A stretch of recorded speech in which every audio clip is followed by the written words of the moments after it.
Did you guys watch Game of Thrones? Oh, hang on. Oh, you wait, sir. Oh, you wait. Here we go. Geoff Schwartz, Giants offensive lineman with Armen and Levack. Every Tuesday at 5:15, we have the Giants O-line man himself. Just finished up OTAs today. And Geoff, hold on. I want to talk to Mr. Schwartz here real quick, if that's right with you. I know we're now Twitter BFFs. We follow each other on Twitter, and I see him put out there, "This is awesome," and it's an article on Game of Thrones. So I read it, and it gives away the whole dang season. You spoiled the season for me, Schwartzy. The article said this has spoilers in it. Right, I thought it was about this week's episode. It never said it's going to ruin your entire year. It said in the right before it. It said in the middle. Here is where we spoil the series for you.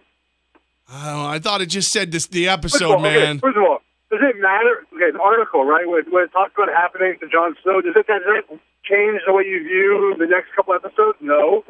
It does, because I got to be honest with you. Let's not give it away, but I got to be honest with you. If what happens, I would have broke something in my house. It would be so awesome. You realize though that this last, I never read the books, but that last scene, the last 15-minute scene of Sunday, is not in the books. They're not on the books anymore. They just do whatever they want. There's no saying that's going to happen. It's all speculation. But it's too good not to happen, and now I feel like it's been ruined, and I feel like a part of our friendship died, Schwartz.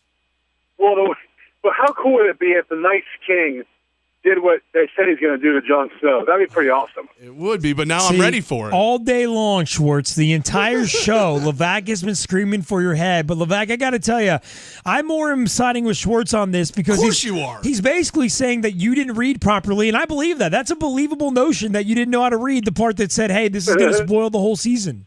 It made it sound like it was going to spoil the episode, in my opinion. And it was Schwartz, he came in this morning at 9 a.m. It didn't spoil the episode at all. It said I said in my tweet, this is awesome and speculates about the future of the show. Yeah, but I saw your first one where you're like, oh, this is awesome, thanks. I saw the link to the article and I read it, and you vouched for the article and I respect you. So now my whole year is ruined. Yeah, it was a great article, wasn't it? The Night's King, the background. I mean, that last scene was so cool, I thought. It was funny to me because there is not a bigger critic of Game of Thrones than Geoff Schwartz, and this week's episode was so amazing. I was waiting to hear what you said, and when you said you loved it, I was like, all right, we're back. We can be friends again. But still, there's some trust that needs to be rebuilt. You got to admit, though, the show has been pretty much gone downhill. A little slow. It's been a little slow this season. All right, you guys good now? Did you mind? We're good. Can we talk a little football? You okay, Schwartz? You feel better too? Yeah, I feel great. I'm the one who loved the article in the first place. Geoff Schwartz, Giants offensive lineman with Armen in the back. How was OTAs today? Oh, they're good. We ramped up a little bit because yesterday, we're on the turf 2 days in a row because the weather, it's still raining, which is ridiculous. But so we ramped it up a little bit today. It was good. I'm feeling better. At least, offensively, it's nice to see us in more of a rhythm than we were at this time last year. We're making plays, and we're putting a lot of our offense in, so that's kind of a good thing. Yeah, the second year of this Ben McAdoo offense, has he changed differently? Is he kind of more, can you tell that he's more comfortable as you guys are getting more comfortable with this offense? Possibly. I think that he always felt comfortable with the offense. I mean, it's his offense, so he's going to feel good about it. It's just a matter of, making us feel comfortable, and in the second year, you can definitely tell that everyone knows the verbiage. Everyone knows what they're doing. Our mental errors are way down. Our productivity is a lot higher. Our completed balls are a lot higher. Eli is able to put us in the right protection to pick up blitzes, and that type of stuff that we weren't able to do last year at this time will make us a better offense, moving forward, especially in training camp in the first part of the season. Jeff, are you comfortable enough with McAdoo yet to walk up to him and say, dude, get a real haircut, no more Floby for you? Floby. I'm sure I could say that to him. I don't know how he would take it. But I'm going to worry about taking all the reps first before I go tell him to get a haircut. Where are you with your reps? Because, of course, you had gone through rehab this entire offseason. You had the surgery last season. Are you at 10%, 20%, 50% reps? How many reps are you taking right now? I think I'm between like 25 and 40%. I don't know to be exact. Every day varies on how many reps we do as a team. So I don't really know how many I'm at. I don't even know how many I did today. But I feel good. Like this week is better than last week. So that's a good thing. Geoff, we keep reading that, Flowers is lining up at left tackle, Pugh left guard, Richburg center, you right guard, Newhouse right tackle a lot. How long does it take for you five to gel as an offensive line? I don't think it takes very long. I think that we're a close group of guys. We communicate well. We have guys on the line that have played.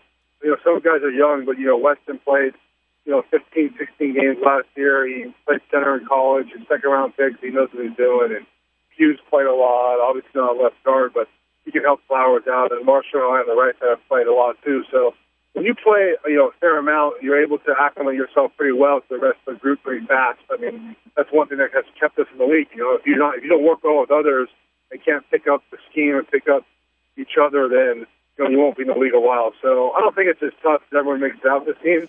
But we'll see more as we get, with the pads on again in the preseason games. Marshall Newhouse at right tackle. He was with the Bengals last year, the Packers a couple of years before that. How was he in his first year with the Giants? He's doing well so far. He's athletic. He knows what he's doing. He played in this offense for 4 years at Green Bay. So, for him, it's just like olden days. He knows what he's doing, and that's always important this time of year to find guys and to have guys that know what they're doing, because you can't you're not really hitting very much, so you always want to get your assignment correct.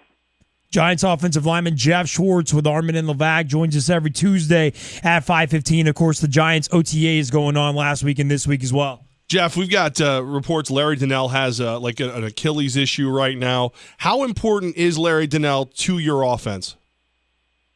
Well, I think it's a huge importance. He's one of those tight end types that you might treat as a wide receiver.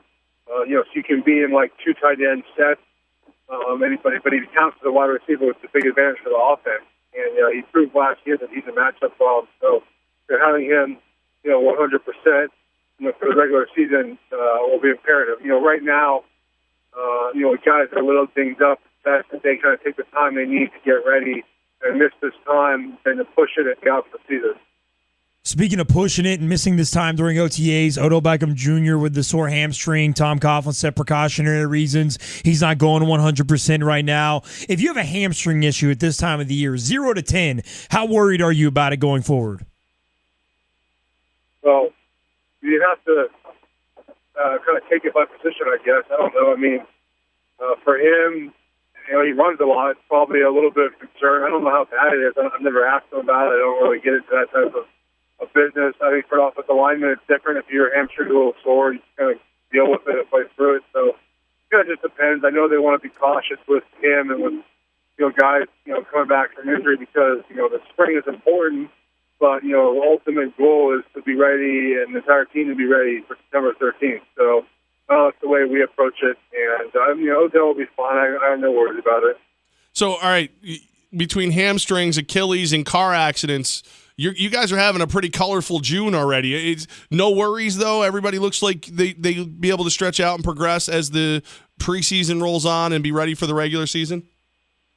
Yeah, I think so. I mean, I don't know the seriousness of Larry's injury or Odell's hamstring. Obviously, Steve Weatherford had that accident. He's doing great, which is pretty incredible. So, we've had our fair share of issues. Even Beating getting hurt. I mean, we've had our problems, but I think we'll be okay come September 13th to start the season. Yeah, the Weatherford car wreck. How wacky was that, man? I know. He got delayed, and then he had to go to D.C. and then drove a hydroplane. I mean, it's crazy. It's scary. You never know kind of what's going to happen in your life, And, I walk her next to him, so we've talked about it, and I'm glad he's okay, and he's doing well. He's on the radio on our station on the weekends on Saturdays. He's kind of a fun, wacky guy, isn't he? He is. He's awesome. He is one of those guys who, genuinely is excited, every second of the day. I can't do that. I'm just, I'm just not. I guess that excited. I'm excited for a lot of things in life. I love my life, but also I'm okay with shutting it down a little bit. Steve is like 100% full go. It's exactly who he is. He's fun to be around. He's a Walker mate. Fun to talk to him, and he's a crazy weightlifter, and all the physique stuff that he does. But he's a great teammate. That's what's most important. Well, and Levack and I yesterday were talking like. No disrespect to his position, but he's the punter. I mean, he made all this effort yesterday to get to OTAs when, let's be honest, he's a veteran punter that has a lot of respect throughout the team. Couldn't he have easily just called Tom Coughlin and said, or, called whoever in the organization and say, hey, look, here's the deal, man. I had my kid, and I've had this many delays. I've had this many issues. I don't feel comfortable driving overnight through the night, not getting any sleep and being there. I mean, he could have done that, right?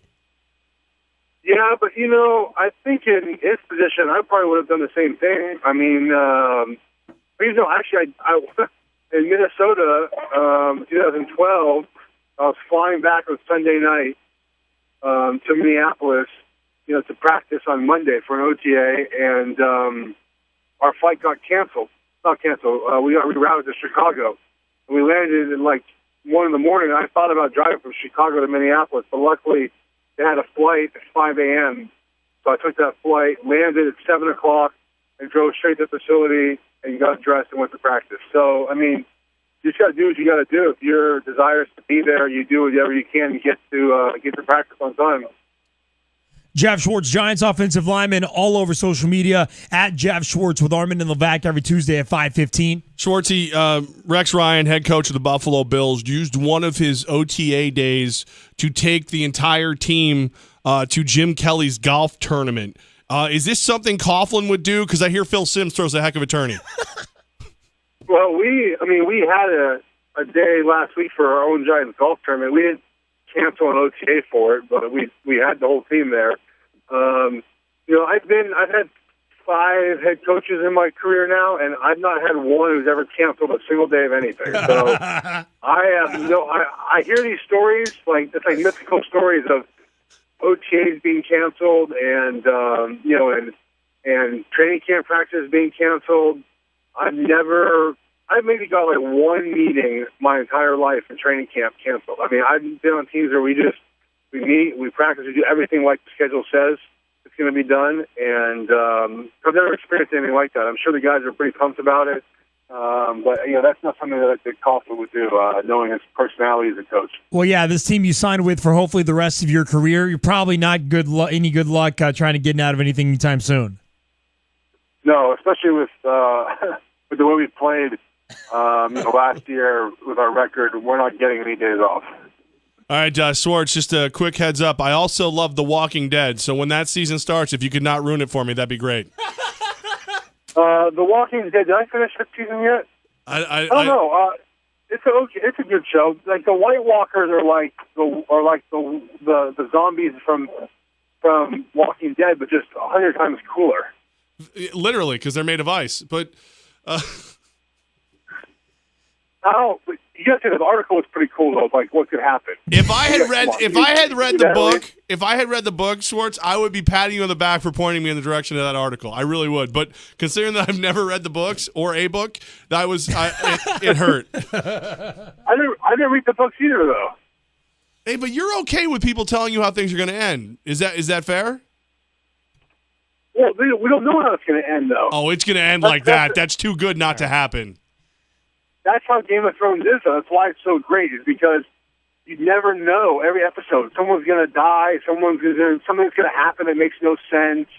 Like, it's just the way it is. It's why I like watching it. It's just so, you just never know what's going to happen. I'm not a fan of, like, sci-fi shows or movies, but this show is incredible. All right. Well, I know how this interview is going to end. Geoff Schwartz, thanks for your time. Giants offensive lineman. Hey, so what are you going golfing right now? Is that's kind of the thing every time you talk to us? My kid went to daycare for his first day today, so we're about to go home and pick him up. That's a big deal. You know he's going to be sick now, right? That happens. He's going to be coughing and snots. I know he's going to be sick, but he's almost 11 months. We wanted him to start kind of getting some learning and having fun with other kids. So we'll take that risk. All right. Well, he's gonna be up at night. I just want to let you know. If he's that. anything like Dad, he just told all the other kids how the alphabet ends. Get out of here. Geoff Schwartz on social media at Geoff Schwartz, Twitter, Instagram, Facebook, and coming soon, JeoffSchwartz.com. So eat that. Schwartzy, appreciate you, man. Had fun this week. We'll do it again next. All right. Take care, guys. Later, Schwartzy. Thanks, dude.